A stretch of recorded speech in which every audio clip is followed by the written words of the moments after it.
आंदेकर हे निवडणूक लढवणार आहेत आणि कुठून कसं काय ह्याच्याबद्दल अजून सध्याला कुठलीच चर्चा झालेली नाहीये।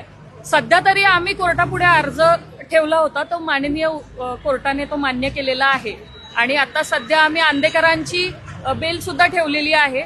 बाकी इथून पुढे बघूयात काय होतंय, त्यावर मग त्या अनुषंगाने मी सांगेल।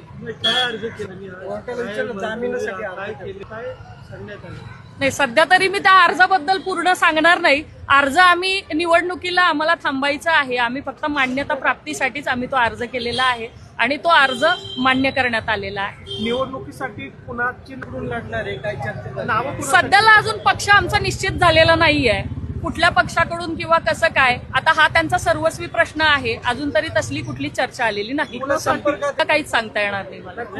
कोणाची नावं दिली? त्याच्यामध्ये बंडू आंदेकर, लक्ष्मी आंदेकर आणि सोनाली आंदेकर या तिघांची नावे देण्यात आलेली आहेत आणि कोर्टाने ते मान्य केलेलं आहे। बाकी पक्ष वगैरे ते कळेलच तुम्हाला, कारण सध्या तरी काहीच निश्चित नाहीये।